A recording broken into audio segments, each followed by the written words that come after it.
Mabisa ang mga nurse tiwala. ACS Kalalala Falcon Kalalala Falcon Ang bango ng sampayan, tara na magsayawan. Kalafabcon, amoy nakaka-joyful.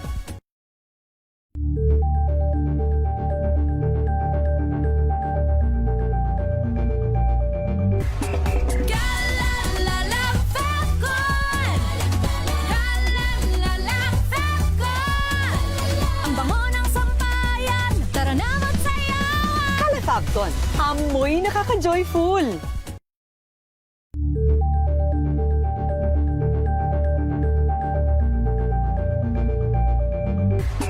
Kalalala Falcon Kalalala Falcon Ang bango ng sampayan, tara na magsayawan. Kalafabcon, amoy nakaka-joyful.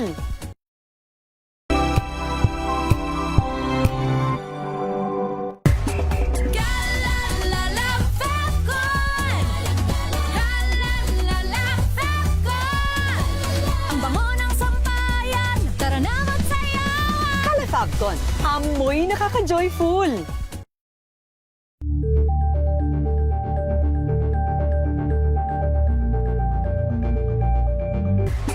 Kalalala Falcon Kalalala Falcon Ang bango ng sampayan, tara na magsayawan. Kalafabcon, amoy nakaka-joyful.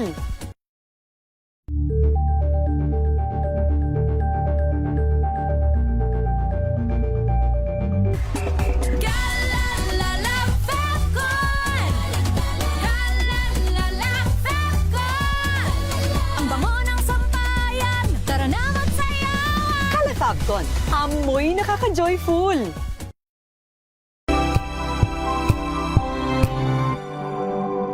Wow, ang saya.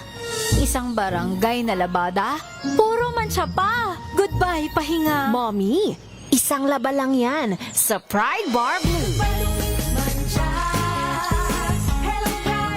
May powerful stain-away enzymes na malupit sa dunit mancha.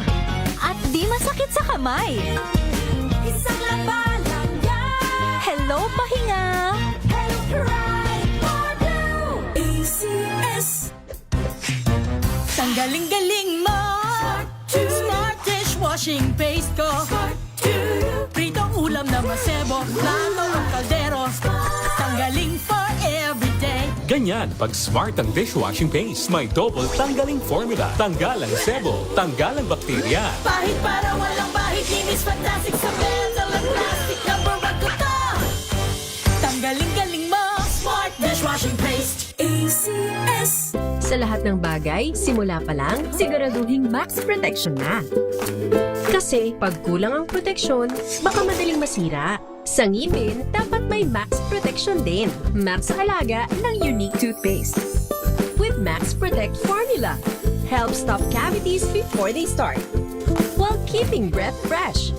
Try Unique Maximum Fluoride Protection. Para max sa alaga, max protektado. ACS May arte, may budget. Kala nyo lang yon. Susunod White Rose Papaya Wow White Rose White Rose Papaya Wow White Rose White Rose Papaya May glow up with White Rose Papaya. White Rose Papaya. May puti power times 2 kasi may papaya at niacinamide. May shea butter and tea tree oil pa. Kutis sulit ang glow May up. glow up with White Rose Papaya. White Rose Papaya. Kutis sulit ang glow up. ACS Ang buhay ay sasaya. Basta't busog ang pamilya. Kumeya Kumeya Ibig ko sabihin masarap talaga. Komea 3Q Bihon, masarap talaga. Kalalala Falcon Kalalala Falcon Ang bango ng sampayan, tara na magsayawan. Kalafabcon, amoy nakaka-joyful.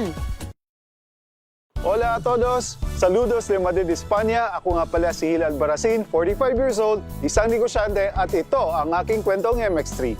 iba yung trabaho namin as overseas Filipino workers dito sa Europa. Doon pumapasok yung benefits ng paggamit ng MX3. Ang MX3 capsule na to ay gawang Pilipino, nakaka-proud. Mabibili nyo to dito sa Madrid. Arriba MX3! Dito ako bilib! Mahalagang maalala, ang MX3 capsule ay hindi gamot at hindi dapat gamiting panggamot sa anumang uri ng sakit. Usapan natin ang mga job opening, tips para mapaganda ang trabaho at mga usapin na makakapagpaganda sa trabaho ng mga Pinoy para sa kanya, sa kanyang pamilya at sa kanyang bayan. Kasama ang inyong ka-workmates, sina Barbie Atienza at Gladys Mabini. May trabaho. Masarap pakinggan, panoorin at i-follow on air at online habang nagtatrabaho o siya trabaho na sa DZRH. May trabaho. May trabaho, kaagapay ninyo sa paghahanap buhay.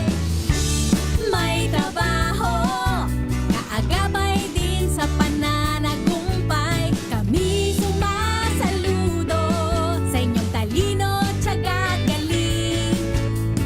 Aming handog sa ating kapwa Pilipino. May trabaho.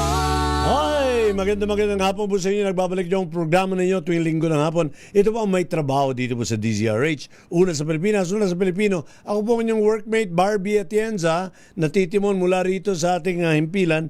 At syempre, hindi tayo nag-iisa.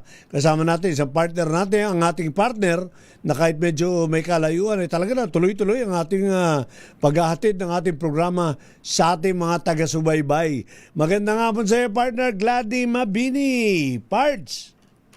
Nandiyan na ba? Pards, magandang hapon sa iyo at sa lahat ng ating mga kamanggagawa na nakatutok na muli sa ating palatuntunan. Actually, Correct. dito partner sa New Zealand, alas 9 na ng gabi. Oh, Pero katulad ng 4 sinabi hours. mo, gaano man tayo Kalayo. partner, ay Tama. tuloy-tuloy ang Tama. ating paglilingkod. Oo, Ayan. Kumusta ang Pilipinas? Well, eto pa.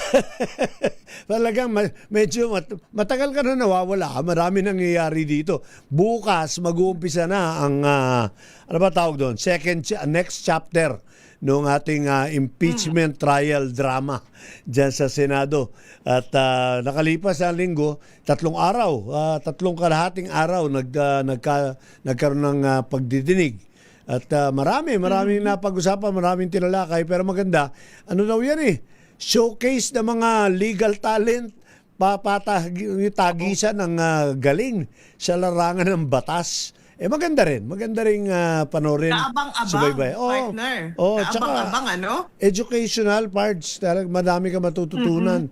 Yung mga terminolohiya na ginagamit nila, yung mga strategy, babantayan mo yung kanilang kuminsan meron silang mga tatanungin pero yung pala meron sila nakaambang susunod na tanong na critical doon sa usapin, Pero hindi ko alam kung makakabuti ba to dahil alam mo naman nililitis ang ating pangalawang pangulo at pagka nagtagumpay yung kanyang pag-i-impeach sa kanya matatanggal siya sa pwesto at pagbabawalan na siyang tumakbo sa anumang or ma-appoint sa anumang posisyon sa gobyerno.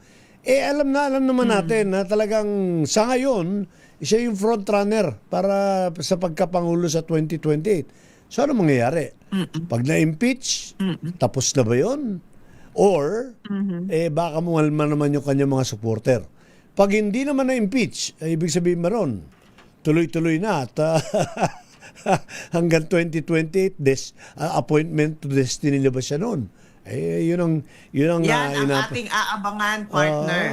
Hindi natin kaabang-abanga ang regardless, bawat yugto ng ating kasaysayan. Regardless kung saan bilang mga Pilipino, partner. Kahit ano pang pagkiling mong political, either way, talagang dapat subaybayan natin kung ano mga pangyayari dahil yan ang malaki ang impact niyan sa ating mga Pilipino, sa sambayan ng Pilipino, 'di ba?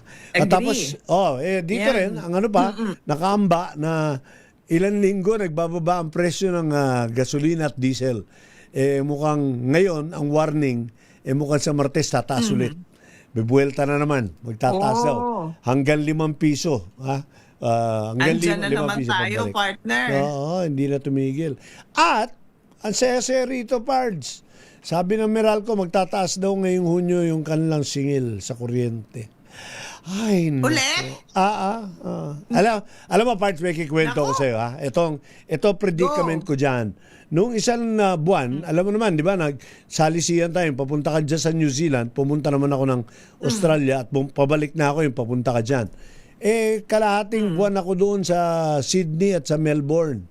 At halos walang tao sa bahay dito sa Manila. Mantakin mo, kung kailan walang tao sa bahay, tumaas yung aming, hindi lang yung singil, yung consumption. Di ba meron bar chart doon? Wow. Nakalagay kung ilang kilowatt hours yung nakukonsume mo. Tama. Dumoble yun. Hala. Ito ka pa. Nung Abril, kaming pamilya, lahat kami wala ang natira kasambahay na mag-isa. Ganon, nag-umpisa yun ng Abril, dumoble. Kaso, abala tayo sa maraming bagay, hindi ako nakapagreklamo. Ngayong itong Mayo, nakapagsumbong naman ako sa mga kaibigan natin dyan sa Meralco. Shout out sila Mafi dyan sa Business Center sa Malate, sila Christina, yan. Tapos yung boss natin dyan, yung kaibigan natin, si Manong Joe Saldarriaga. Agad-agad naman tumulong, nagpadala ng inspektor, tinignan yung metro. Walang nakita, normal daw. Talagang pa rin. Nakakamangha pa rin yung pagtaas, hindi ko pa rin maunawaan. Oo. Sabi nga, wala bang ibang paliwanag, partner, wala na ibinigay? Kasi I'm sure, alam mo, somehow, nakikita ko naman yung mga naan dyan sa Facebook. At mukhang hindi lang naman ikaw ang nagreklamo yun nga, ang sa dami. taas ng kanilang bill. Oo nga, Ano bakit ba ang kaya? kanilang paliwanag tungkol doon? Ay, alam mo, wag na yun, never mind yung pagtaas ng rates dahil sabi nila, mandato yan, yan yung presyo ng generation, di ba? Wala tayong magawa dyan Yung mga ibang mga inaatas na mga fee, di ba? Yung mga generation laws, wala tayong magawa dyan. Siguro meron sa pamagitan ng batas. Pero yung konsumo, yun ang hindi ko maintindihan. Yun nga nalaman ko, marami akong nakausap, ganun din ang problema nila, tumaas yung consumption kung kailan nagtitipid sila. Hindi ko maintindihan. Parang partner, yun ang mahirap ipaliwanag Paanong tumaas ang konsumo? Lalo na like sa sitwasyon ninyo na alam mong wala namang gumagamit. Correct. At kukonti yung nasa bahay, di ba? Or wala talagang tao sa bahay, paano nangyari? Yun yung ang pinakamasakit yun yung dapat ay somehow, sana ay matugunan. Malaman natin ang sagot. Wala, parang helpless ba tayo? Wala tayong magawa. Pag hindi ka naman nagbayad, baka putulan ka. Pag naputulan ka, walang kuryente, mas mahirap. Naman. Mahirap, di ba? Well, tignan natin. Mahirap talaga, partner. Minsan nga, pinag-uusapan naming mag-asawa, sabi ko, alam mo, pagdating sa mga ganyang bagay, kahit naman mag-post ka ng kung ano-ano, wala ka namang magagawa, kundi bayaran pa rin kung ano yung bayad ka pa rin. bill. Ako nga, nagbayad na rin ako. Sige, sabi daw. Pinasama mo na lang yung yung kalooban mo, 'di ba? Pwede mo namang iwasan. Nagkaroon ka pa ng kaaway, 'di ba? Dahil nagsalita ka. Minsan ganun partner, ipa-file na lang daw under protest, pero bayad ka pa rin. Dahil ganun di ba? Mabayad ka pa rin. Wala kang Anyway. Sana lang yung nagtitipon-tipon ng mga nagrereklamo. Ako, sama niyo ako, tawagan niyo ako, sama ako sa inyo.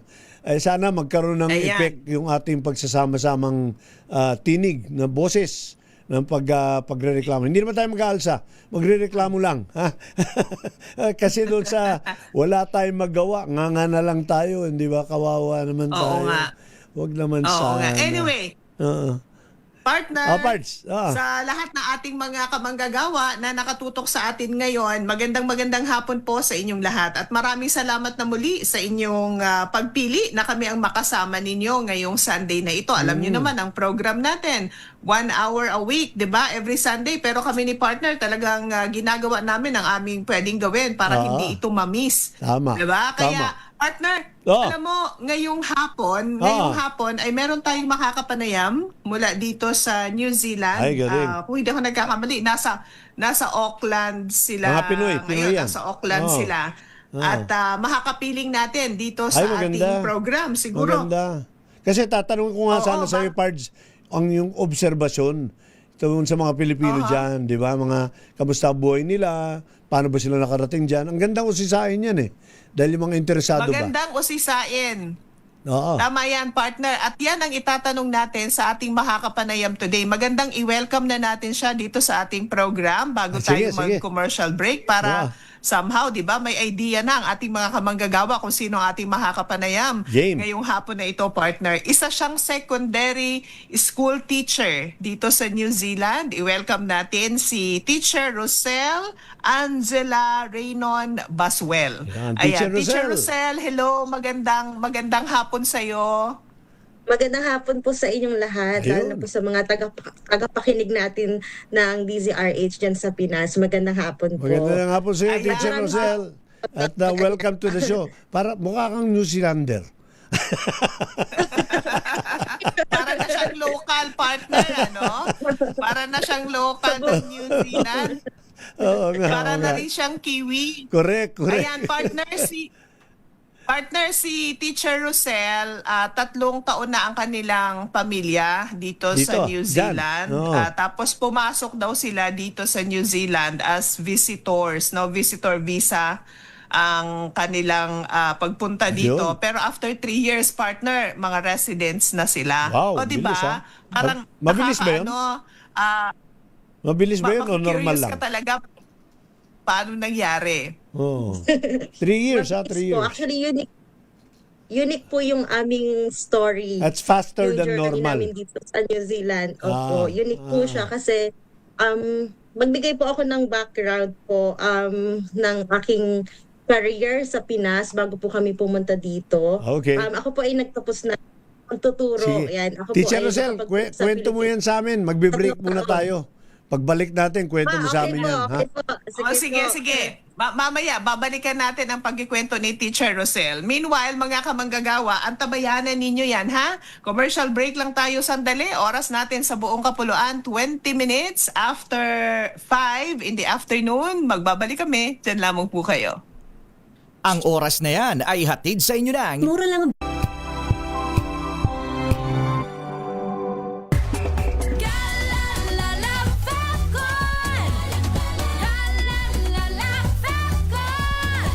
Ang bango ng sampayan, tara na magsayawan. Kalafabcon, amoy nakaka-joyful.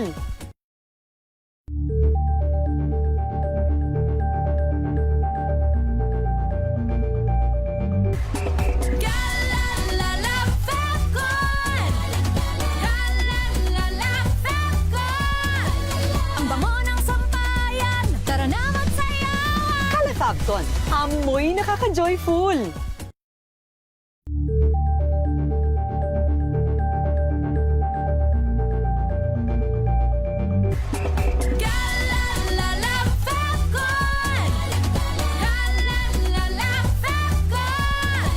Ang bango ng sampayan, tara na magsayawan. Kalafabcon, amoy nakaka-joyful.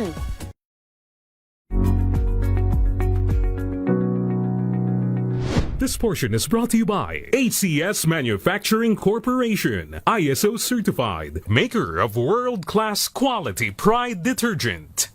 Itinuturing na pundasyon ng bawat kumpanya ang bawat manggagawa na nagpapatakbo dito. Kaya naman hindi maitatanggi, nakakambal ng isang maganda at dekalidad na serbisyo ang pangangalaga sa kapakanan ng mga empleyado. At sa usaping ito, malaki ang gampanin na iniatang sa Human Resources Department. You have to know what the employees need in order for them to really keep on, doing the job, love the job, and enjoy the job that they do. Ngunit taliwas sa nakagisnang paniniwala, lumabas sa organizational scan na isinagawa ng HR Department ng MBC Media Group noong 2024 sa pangunguna ni Ms. Ellen Fulido, Vice President for Human Resources and Admin Services, na hindi pera o mataas na sahod ang pangunahing dahilan kung bakit nananatili ang empleyado sa kanilang kumpanya. they tend to associate happiness at work with salaries. But let me tell you guys, salaries are supposed to be given to you. You receive your salaries every 15th or 30th because it's a reward for doing the job right. Lumalabas anya na mas matimbang para sa isang manggagawa ang makaramdam ng sense of belongingness, higit sa mataas na sahod. And what we found out, whatever notion about resignations being salary-based, actually that survey belied the notion. Of the more than 50%, actually 60% yata yung respondents nun, are in the average tenure of 5 to 10 years. So, mga 5 to 10 years. And they said they remained in the organization because they feel like they are a family to this organization. Yung feeling that they are being taken care of by the company. Gate pa ni Folido, maikakabit ang positibong resulta ng internal company scan sa mga maliliit ngunit mahalagang inisyatiba ng HR department tulad na lang ng learning at recreational activities para maramdaman ng mga empleyado na pinangangalagaan sila ng kumpanya. Gayun din ang kanilang mga personal na interes. This portion is brought to you by ACS Manufacturing Corporation, ISO certified, maker of world-class quality Pride detergent.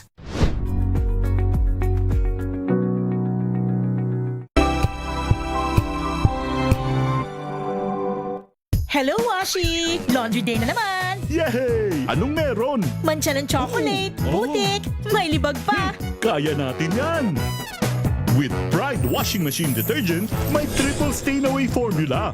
Tanggal ang makapit, madikit, at malupit na dumit mancha. Kaya easy-easy ang labada. Mula noon hanggang ngayon! All you need is pride. All you need is pride. ACS. May nagbago, may arte, may budget. Akala nyo lang yon. So solid. White rose papaya, wow, white rose. White rose papaya, wow, white rose. White rose papaya. May glow up with a white rose papaya. White rose papaya. May puti power times 2 kasi may papaya at niacinamide. May shea butter and tea tree oil pa. Kutis sulit ang glow up. Glow up with a white rose papaya. White rose papaya. Kutis sulit ang glow up. ACS. Galalala Falcon. Galalala Falcon. Ang bango ng sampayan. Tara na magsayawan. Calafabcon, amoy nakaka-joyful.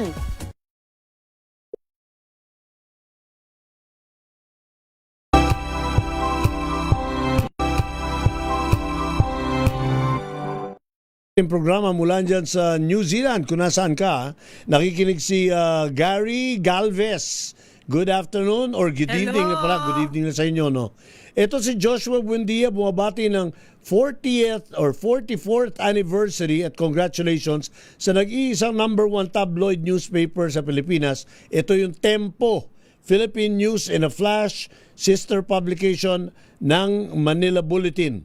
At bumabati rin si Joshua Buendia sa atin sa DZRH sa Hi, ating Joshua. Joshua, thank you 87th anniversary. Si Crystal Kyle Mabini, kamusta daw? At mukhang in love yung mata, di ba? Edwin Reynon, nakikinig sa atin. Maraming salamat. At kasama na rin natin si Leo Havares. Good afternoon. At babati na rin ako, Pards. Nag-celebrate ng 60th anniversary, 60th wedding anniversary. Yung dating alkalde ng ating lungsod ng Maynila, si Mayor Lito Atienza, at ang kanyang may bahay na si Tita Beng Atienza. Kagabi, nag-celebrate sila ng 60 years. Can you imagine, no? Yung iba, wow. Yung iba, umabot lang ng 60 years old. Masaya na eh. Ito, 60 years wedding anniversary. Talaga, alam mo naman yan si Mayor Lito, diba, naging, aside from being mayor, naging cabinet secretary at naging congressman at batasan at talaga maraming capacity nag-serve sa bansa. At alam mo, yung palang mag-asawa, dating dancer ng Bayanihan Dance Group. Wow. Yung pala sila, doon silang katagpo. Ang sabi ni Mayor Lito, hindi naman daw siya talagang dancer.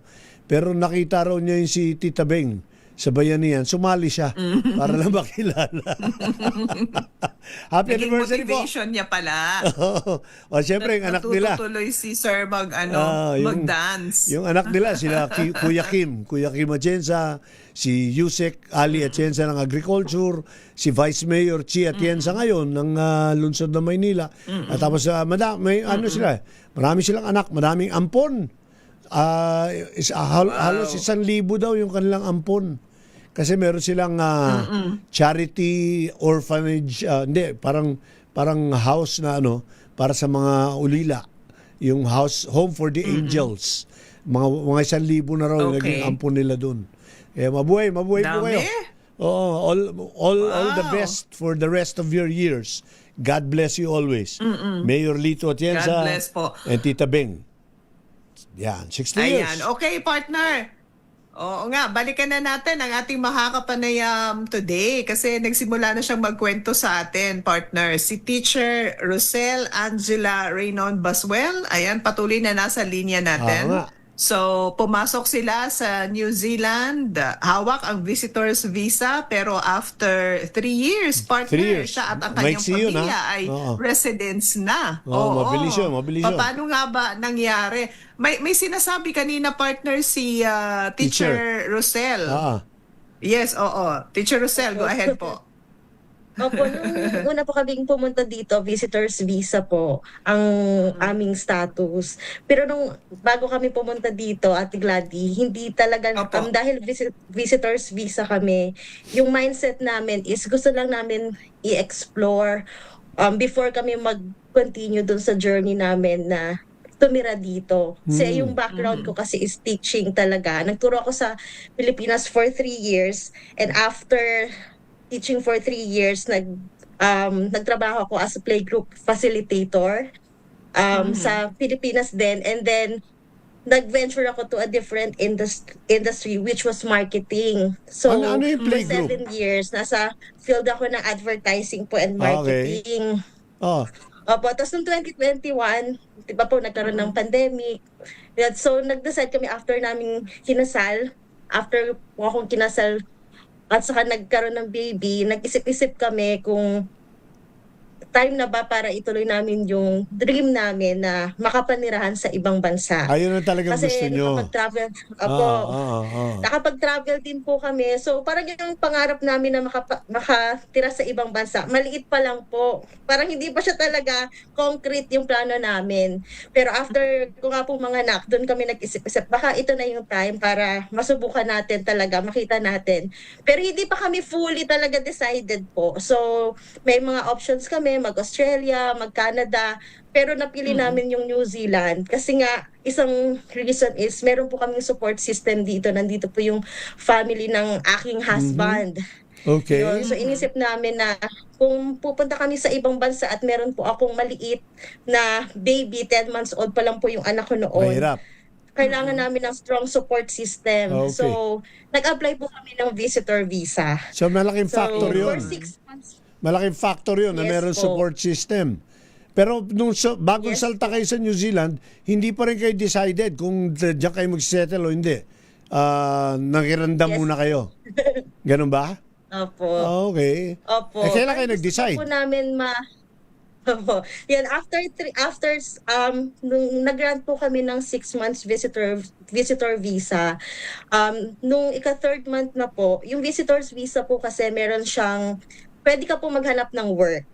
Yun. So, nagkakasakali din po kami na makapaghanap ng work. Pero nung ika-3rd month na po namin dito, nakita namin na very tight yung competition. Okay. Lalo na po sa industry namin kasi nga po yung aking industry ay advertising, marketing po, at yung aking husband naman po is accountancy. Yung fields po na yon, hindi siya nasa green list. Kumbaga, wala pong demand for overseas limited workers. At ang priority po syempre ay mga lokal dito. So, nung ika-3rd month na po, nag-decide kami, nag-usap kami mag-asawa, tutuloy na ba natin tong journey natin dito sa New Zealand? Well, nagustuhan naman po namin talaga yung work culture dito, nag-observe po kami. Yun nga, nag-decide na kami na ang pathway na possible na itry namin is student pathway. Okay. Yun po. At habang tinatrabaho po namin yung aming student visa application, dahil po meron akong background sa teaching, nag-apply na rin po ako ng teachers registration dito. License, oo. Pero ano yun, habang nandyan na kayo, hindi na kayo umuwi. Hindi na kayo bumalik ng Manila para Hindi na po, i-process. hindi na Diyan na kayo po. nag-process ng papeles. Pwede pala yun. Yes po. Okay. Yes po. So, Okay. tuloy-tuloy. Parts. Parts. Okay. Parts. Yun, sige. Ipatuloy natin si Teacher Teacher Rosel. Rosel. Teacher Rosel. Oh, Mahabang kwento. So, nag-apply kayo. Okay.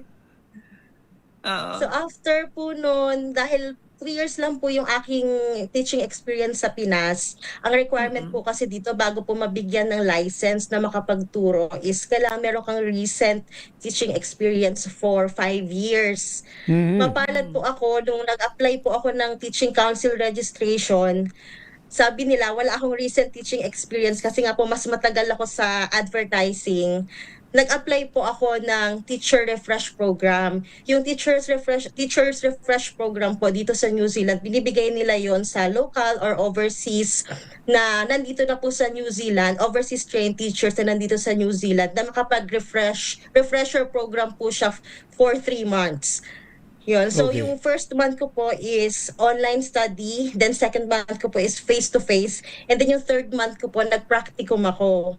So, inassign po nila ako sa isang high school dito sa New Zealand. So, nag-demo teaching din po ako. Talagang na-immersed po ako dun sa paano ba maging isang teacher dito sa New Zealand. So, after ko po makomplete yung short course na yon, nag-grant po ako ng teacher's registration.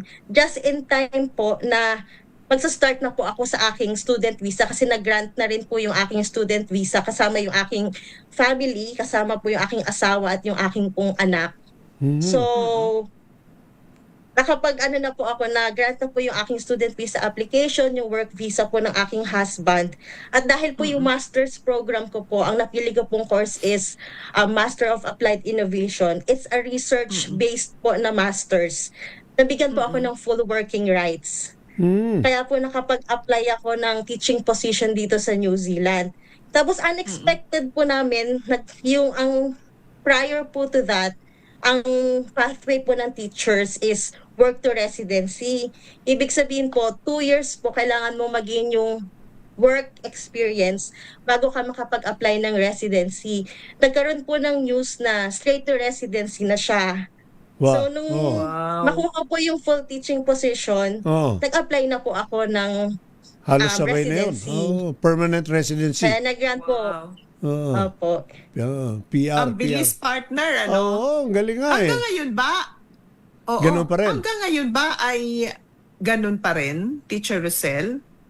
Yes po, sa pagkakaalam ko po, Ate Gladys, is yung teaching po as part of the green list occupation, straight to residency po siya for primary and secondary. Parts. Ang tanong ko, yung bang pace na yun, yung 3 years na yun, no? Kasi pumasok yan, nagkasabay-sabay, maganda rin, nagkatugma-tugma, no? Like, yun, nagkaroon ka ng student visa, pero inalaw ka rin habang nag-aaral, magtrabaho, ganyan. Tapos yung provision for residency. Yan bang normal path ba yan for o kung sino mag-a-apply? O yung sa inyo relatively, comparatively, mabilis? At aside from swerte, may ginawa ba kayo para bumilis kung sakali?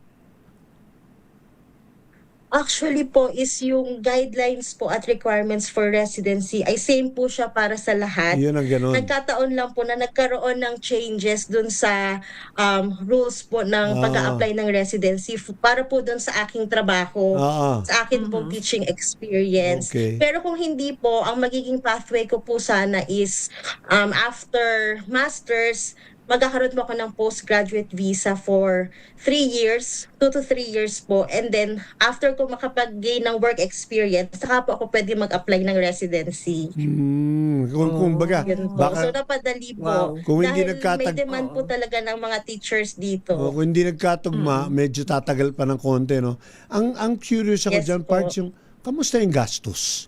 paano gastusan dyan? Kasi hindi ko alam, yung pag nag-apply ka for student visa or kaya mag-apply ka ng permanent residency, may mga binabayaran ba dyan at magkano yun?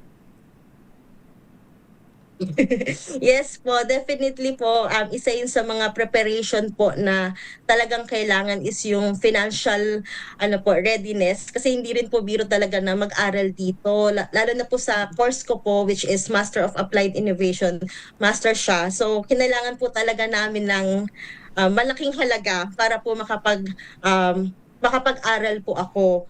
Pero ang kagandahan po is yung mindset po namin na mag-asawa is it's an investment po for our future. Yun. Para po, kasi nung nag-start na po ako ng student visa ko, nag-grant na rin po kami ng residency. So habang nag-aaral po ako, tatrabaho ka. resident na po kami dito. Opo. Tapos nakapagtrabaho na din po kumikita ako. ka And na rin. after ko po graduate, last May po, nakita ko talaga yung value nung education na aking natapos po. Yan. So ginamit yung savings. Yung sa simulat sa pool, kailangan may savings ka rin para financially prepared. Oo. Yes po. Meron ka Kasi syempre, partner, parts. Syempre, mahal dahil nasa labas ng Pilipinas, 'di ba? Kumbaga, dolyar ang yung cost of living gagastusin, 'di ba? New Zealand dollar. Anyway, partner, gusto kong itanong kay Teacher Rosel, 'di ba? Ilang taon na rin sila dito sa New Zealand.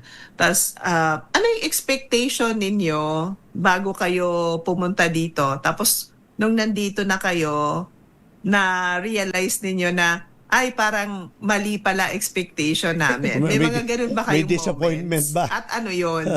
Oo. Definitely po ate, madami po. Hanggang ngayon, meron pa rin po kaming nadidiscover na yung expectation namin either actually hindi ko po gustong i-bodify ang Philippines, ang ating bansa. Pero meron po mga moments na sana meron tayong ganito sa Pinas, but at the same time po marami rin pong mga pagkakataon na how I wish meron ganito dito sa Pinas. May meron pong ganito dito sa New Zealand. Pero isa po bilang nanay po, kami po ay nagsisimula ng aming family. Ang struggle po namin dahil pareho po kaming working. Kumbaga kung nasa Pinas po kami, naiisip namin meron kaming kasama. Meron kaming katulong sa pag-aalaga ng aming anak. Kasi pareho extended family. Yes po, yung extended family po na meron, andyan yung lolo at lola, mag-aalaga po. So yun yung isang struggle po namin na paano i-balance yung aming buhay, yung karera namin, yung career naming mag-asawa sa pag-raise po ng family. Lalo na po sa gawaing bahay.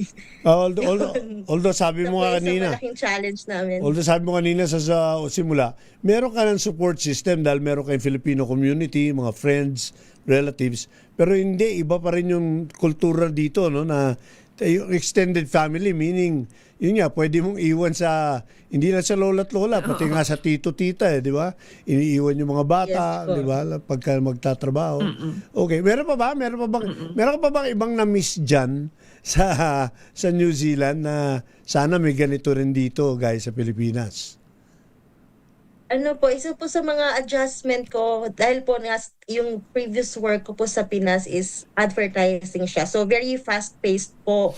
Dito po sa New Zealand kasi talagang pagdating mo dito parang instant, parang umikli or lumiit po yung aking social circle.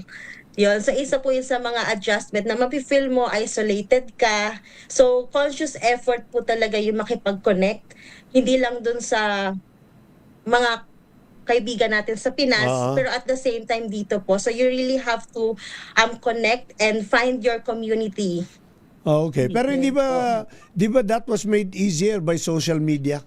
Di ba? Kasi kuminsan, yun, makikita mo sa locality, may mga taong interesting, nakikilala mo sa social media. Di ba it made it easier? Hindi kagaya dati, talagang kailangan ka lumabas para makilala mo. Di ba? So nakatulong ba sa inyo? Dito po, dito po kailangan po talaga intentional po yung ating pakikipag-connect, lalo na po sa mga kapwa natin Pilipino, especially din po sa mga lokal dito. So isa sa mga adjustments yon na we really have to be intentional po na we have to set a specific date. Kasi yung mga isa po sa mga culture nila dito is they are really strict po pagdating sa kanilang boundaries. So, for example, sa workplace po, talagang 8 to 4, clock out na po kami. Talagang hindi po tulad sa atin sa Pinas, very deep yung pakikipagkapwa po natin. Pakikisama. So, dito po talaga work is work. Ako yung pakikisama.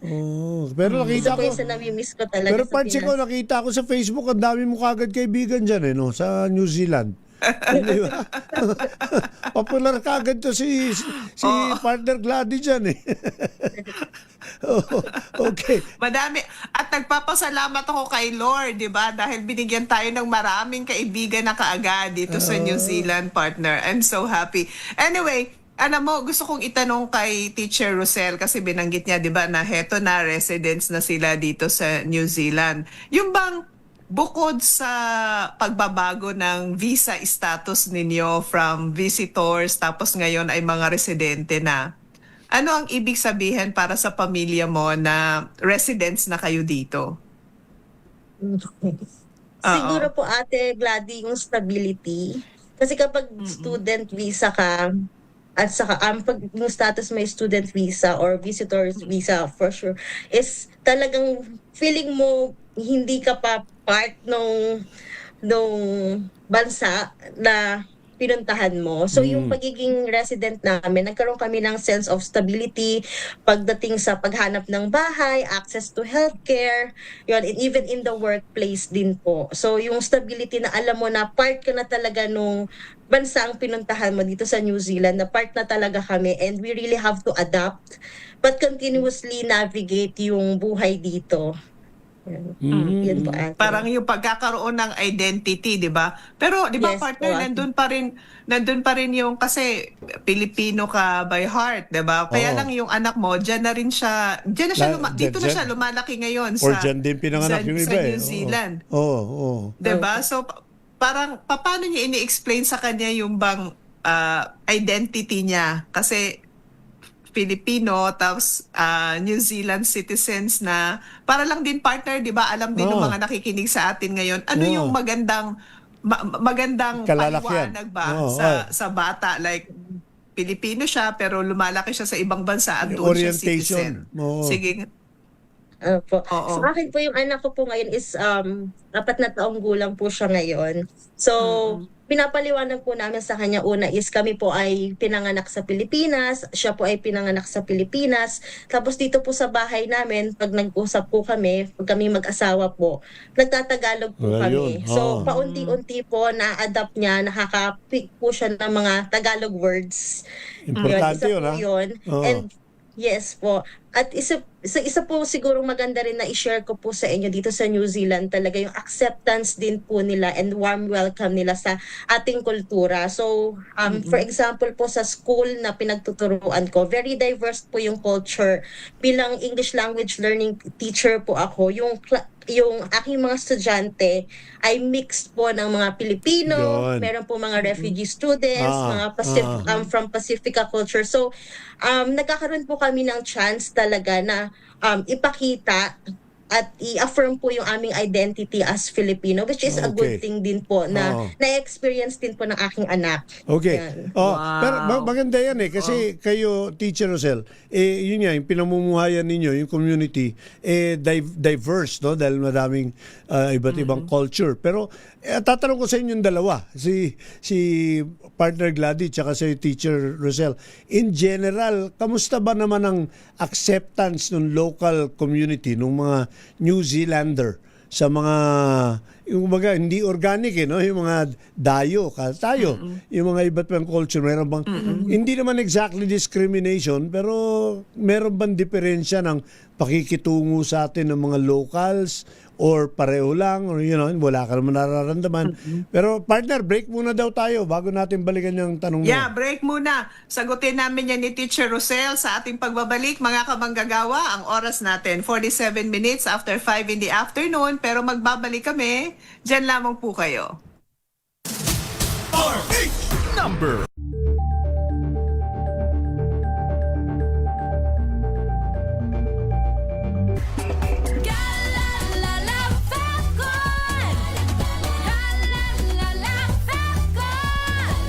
Ang bango ng sampayan, tara na magsayawan. Calefabcon, amoy nakaka-joyful.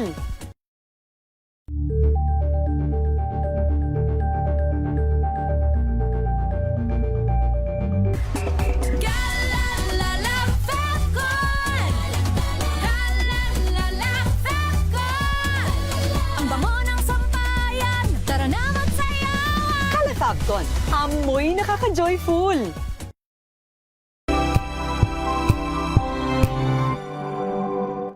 Maulan man, no worries na amoy kulog ang damit. Charm Fabcon, bangong pumakabloom, tanggal amoy kulog sa bango ng charm. Kaya gamit ko, Charm Fabcon with Bloom Fresh technology. Kills 99.9% of kulog-causing bacteria. May aroma burst pa of thousands of flowers and berries. Ang sampay sa loob, no amoy kulob. Bangong pumakabloom sa charm. Charm Fabcon. ACS. Tinesting. Sinuri. Siniyasan. Ang resulta?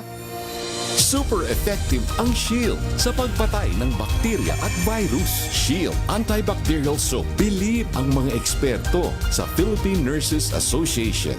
At si Mami. Tiwala ako sa Shield. Shield Antibacterial Soap. Napatunayang mabisa. Ang mga nurse, tiwala. ACS. Sa lahat ng bagay, simula pa lang, siguraduhing max protection na. Kasi pag kulang ang proteksyon, baka madaling masira. Sa ngipin, dapat may max protection din. Max Alaga ng Unique Toothpaste. With Max Protect Formula. Help stop cavities before they start. While keeping breath fresh. Try Unique Maximum Fluoride Protection. Para Max Alaga, Max Protektado. ACS.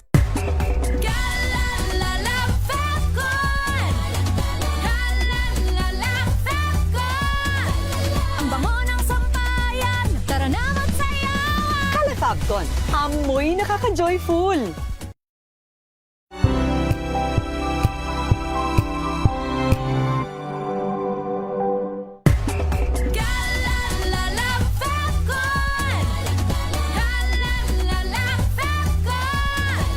Ang bango ng sampayan, tara na magsayawan. Calefabcon, amoy nakaka-joyful.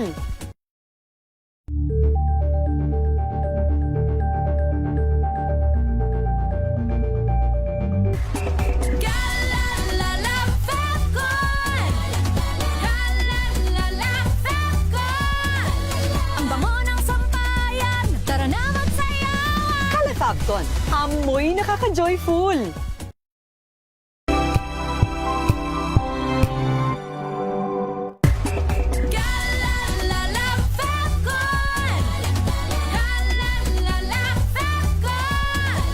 Ang bango ng sampayan, tara na magsayawan. Calefabcon, amoy nakaka-joyful.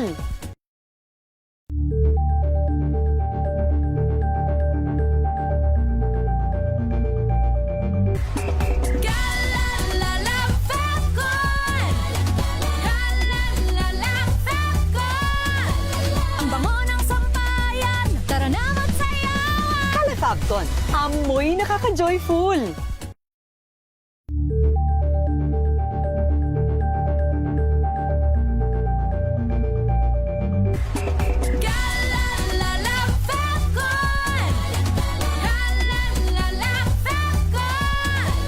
Ang bango ng sampayan, tara na magsayawan. Calefabcon, amoy nakaka-joyful.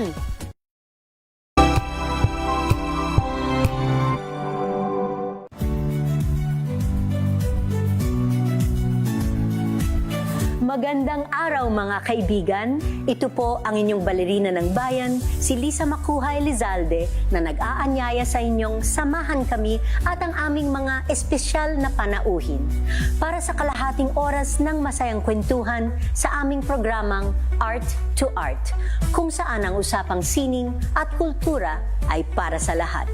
Huwag kaliligtaan, tuwing linggo, alas 3:30 ng hapon, dito lamang sa DZRH Radio, DZRH TV, at via online streaming.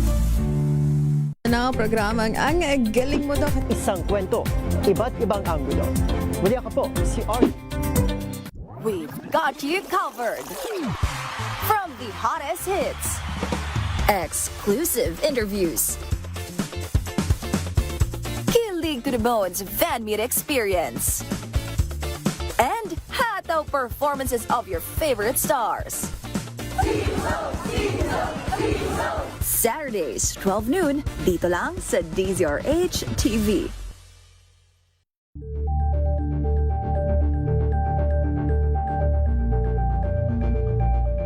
Curious ka ba sa maraming bagay? Kami na ang bahala dyan. Aalamin, tutuklasin at bibigyang linaw namin ang mga katanungang bumabagabag sa inyong isipan. Sa programa kung saan ang bawat sagot ay galing lamang sa mga eksperto. Ang Expert's Opinion, tuwing linggo alas 3 ng hapon, dito lang sa DZRH TV.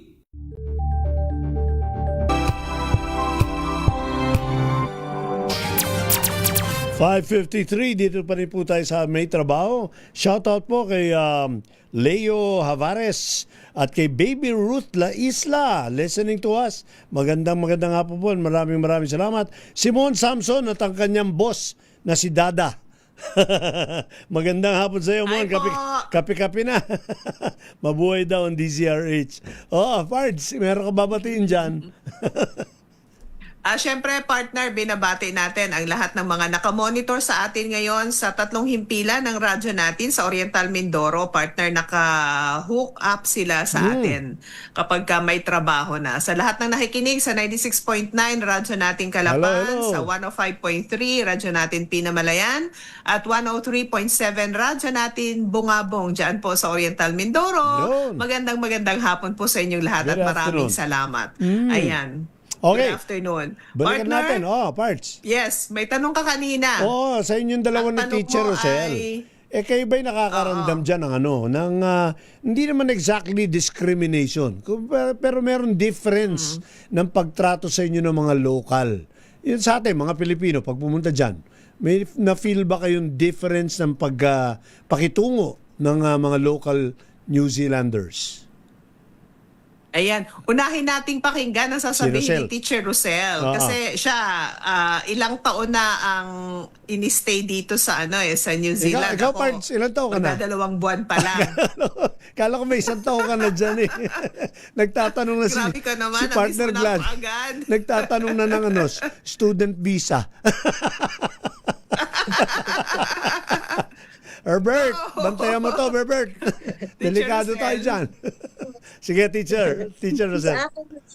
Sa akin naman po, generally, wala po akong na-experience na any discrimination. Generally, kasi yung mga Kiwi po, very accepting po sila and respectful sa kahit ano pong lahi. Kasi very diverse po ang culture talaga dito sa New Zealand.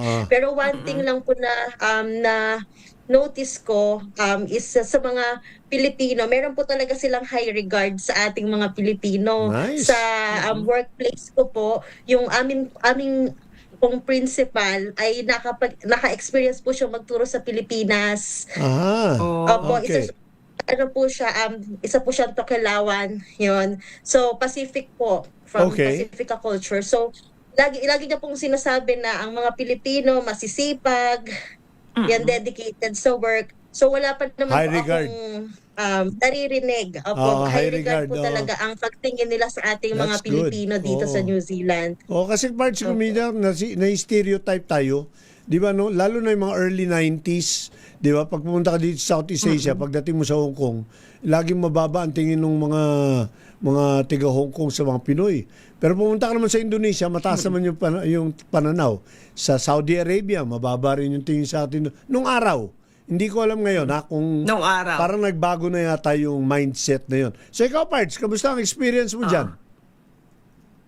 Sa akin naman, partner, I agree with Teacher Rosel. Bagaman hindi naman ganun pa kadami ang na-meet ko ng mga Kiwi, no? Yung mga taga dito mismo. Tama yung sinabi niya mataas yung very warm and welcoming actually sila. Yung mga locals. Hindi ko alam kung siguro sa lahat naman yon, pero mukhang ano talaga sila, magiliw sila sa mga Filipino. Pangkalahatan, At mataas nga ang mataas yung kanilang pagtingin din pagka Pilipino pagdating sa work ethics, ano sila sinasaluduhan nila, very hard worker daw ang mga Pilipino saka organized people. Yun yung narinig ko Tsaka from very them, caring, no? partner. Sabi nga, Kasi yung mga comment naman nila, very caring daw tayo kaya yung mga health workers, gusto nila mga Pilipino. Pero baka naman ang discriminate. Totoo yan. Baka nagdi-discriminate sa inyo dyan, kapwa Pilipino pa nga o kapwa dayuhan, di ba? Minsan ganun partner, yun ang maganda kapag pinipili mo yung community na sinasamahan mo, diba? Kapag syempre yung community na sinasamahan mo, pare-pareho kayong may Kristo sa buhay, yung mga ganyang bagay, walang puwang. Diba? So yun naman ang nakakatuwa dahil magkakasama kami nila Teacher Rosel sa Christ the Shepherd Church dito sa New Zealand. Kung meron mang mga pinag-uusapan, lahat mga positibong bagay, all about ikabubuti ng isang tao, 'di ba? Siguro yung parts hindi naman kahit saan, kahit hindi New Zealand, kahit saang bansa, kahit saang community, kahit dito mismo sa Pilipinas. Siguro maganda diyan yung point natin yung mga nega. Iwasan na lang natin yung mga nega. Puti man sila or kayo manggi. Basta nega, iwasan mo lang. Mas madami pa naman magiliw na ibang mga tao at mga grupo. Doon ka na lang sumama, di ba? Para you can you can blossom, di ba? O yan, Alan si Alan Samson, Tansa, Cavite. Yan, umabol.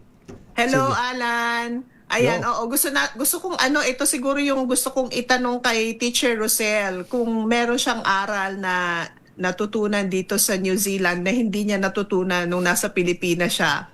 Ano yun? Marami po, pero isa po siguro sa pinakamahalagang aral na natutunan ko bilang isang nanay po, bilang isang teacher din dito sa New Zealand, at bilang asawa, kasi ngayon po nila-navigate pa rin namin yung aming buhay dito everyday marami pa rin po kami natutuklasan, meron pa rin kami mga bagong challenges po na kinakaharap everyday, pero ang isa po siguro sa gusto ko pong i-share sa mga tagapakinig o sa mga kapwa natin Pilipino na may pangarap o nagnanais na makapunta dito is yung kailangan po na buo talaga yung loob. Buo yung loob mo na pagsapalaran dito sa New Zealand. Buo yung loob mo in a way na kailangan mo siyang paghandaan para kailangan mo talaga mag-take ng step. Kung ito yung pangarap mo, unti-untiin mo siya. Kasi naalala ko po nung pinag-usapan pa lang namin tong plano na to, meron po talaga kaming timeline, tapos meron kaming backup plan. Parang project-based po yung approach naming mag-asawa dito sa journey namin dito sa New Zealand. Pero kahit ganun pa kaplanado yung aming mga steps na gustong gawin para sa journey namin, ito is pinagkatiwala pa rin po namin sa Panginoon yung aming journey dito. Kasi at the end of the day po, siya pa rin po talaga yung grace niya po ang magpo-fulfill ng kanyang plano sa buhay namin dito. Very good. Teacher Rosel, one question na lang. Uli na lang hirit, ha? Anong shortly, anong pinakamalaking hamon na hinarap ninyo simula nung nagpunta kayo dyan for the last 3 years? Biggest challenge that you had to overcome? Household chores po. Ano, Len? Gawaing bahay. Wala na magpa-plancha, wala na maghuhugas ng pinggan. Talaga, no, ha? Ano pinakamahirap na trabaho sa bahay? Kailangan po talaga sa mag-asawa po, teamwork kayo. Sa Pinas po kasi meron po kami mga kasama sa bahay. Ngayon, Mga kami spoiled. po lahat. Tapos nag-aalaga po kami ng aming anak. Pero it's good po kasi yung sa mga gawaing bahay na yan, well, for all families naman Mga po. Pero spoiled tayo, iba eh. kasi po yung challenge Oo. dito. Okay. Ano Yun. pinakamahirap na gawain bahay? Wow. Papapiliin ka ni Mister. Pili tayo, tigisa tayo. Plancha, laba, dishwashing. Yung asawa ko po, ako po mapalad ako kasi yung asawa ko po naglalaba. Siya naglalaba? Ngayon, Okay. talagang team po talaga kami. Pagluluto po, isa yon pagluluto. Yeah. Okay. Ayan. Okay. Alright. Maraming salamat, Teacher Rosel. I'm sure yung mga nakinig sa ating partner, marami silang natutunan sa talakayan natin Yung mga with nag-iisip. Teacher Rosel.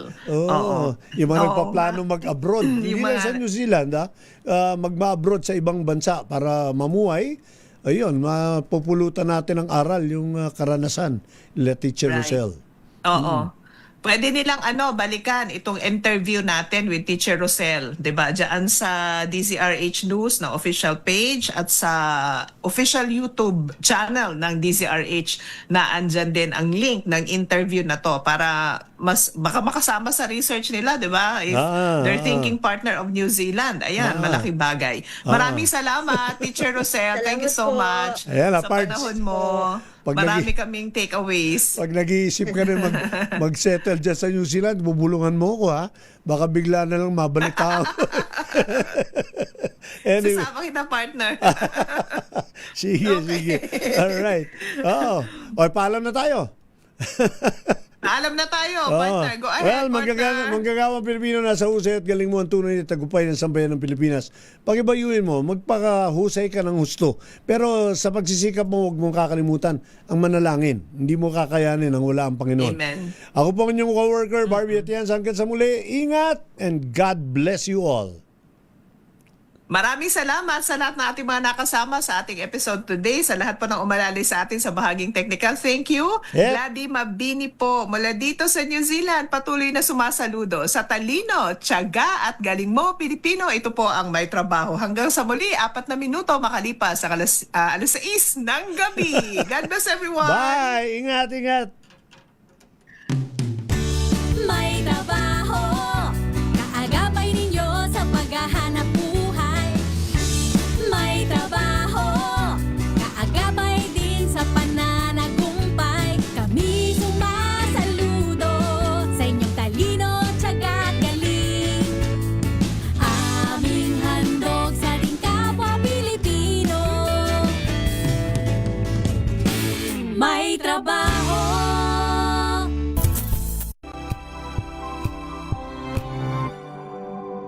Wow, ang saya.